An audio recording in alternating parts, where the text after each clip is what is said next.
Àwárí ilé ayé ìrọ̀rùn. Get a Better Life TV. Welcome back to Get a Better Life TV. We are on the 4th episode of our series, The Fabric of a People, Yoruba, Culture and Tradition. In our last episode, we talked about the power of the name, the identity you carry in your spirit. But today, we are going to talk about a physical identity that was once written directly onto the skin. We are discussing the Ila kíkọ, commonly known as tribal marks. Ìkànnì Àwárí ilé ayé ìrọ̀rùn. Get a Better Life TV. For many people watching today, especially in the West, the idea of facial marking might seem strange or even painful or barbaric. But in the history of the Yoruba people, these marks were not just scars. They were a person's passports, their medical records, and their family tree, all visible at a single glance. Why did our ancestors begin to mark their faces? There are two main historical reasons. One, identification and lineage.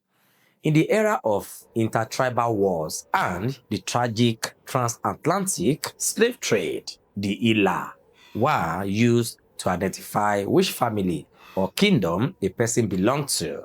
If a person was captured or lost, their marks told the world exactly where they came from. It was a way to ensure that even in chaos, you were never nobody. Then two, spiritual protection. Some marks, known as Abiku marks, were given to children who were believed to be traveling between the spirit world and the physical world.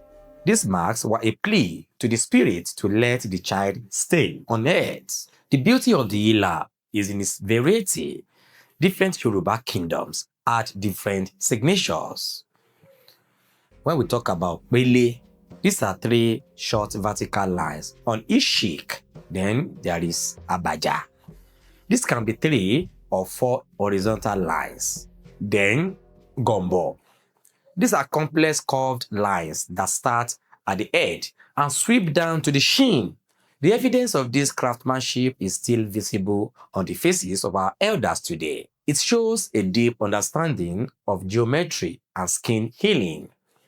These were performed by specialists who used traditional herbs to ensure the marks healed perfectly without infection. As the world changed, and especially with the influence of modern laws and Western ideas of beauty, the practice of giving tribal marks has largely faded away. Most young Yoruba people today do not have these marks. However, the spirit of the Ila remains. In the diaspora, in places like Brazil and Cuba, you see the evolution of these marks in the form of specific bead patterns, or ileke. Just as a specific mark told you which house a person belonged to in Old Oyo, a specific pattern of beads tells you which Orisha house a practitioner belongs to in the New World. The lesson of the Ilakiko is about belonging. In a world where many people feel like they are just a number in a computer, the Yoruba tradition reminds us that you belong to a lineage, you belong to a history. You may not have marks on your face, but you have marks in your character, in your traditions, and in the way you carry yourself. Your ancestors wanted to make sure they could recognize you anywhere in the world. When you embrace your culture, you are essentially reactivating these invisible marks of identity. The tribal marks reminds us that our history is not something we should be ashamed of. It is a testament to our survival and our organization as a civilization.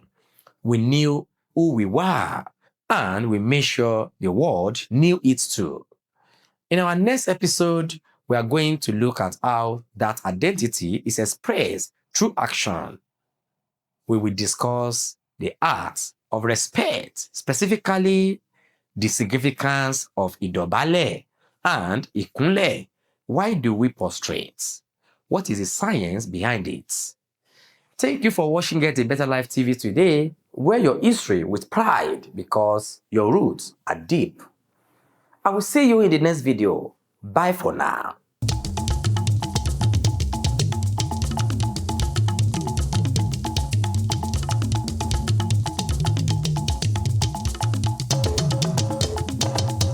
Ìkànnì àwárí ìgbé ayé ìrọ̀rùn Get a Better Life TV.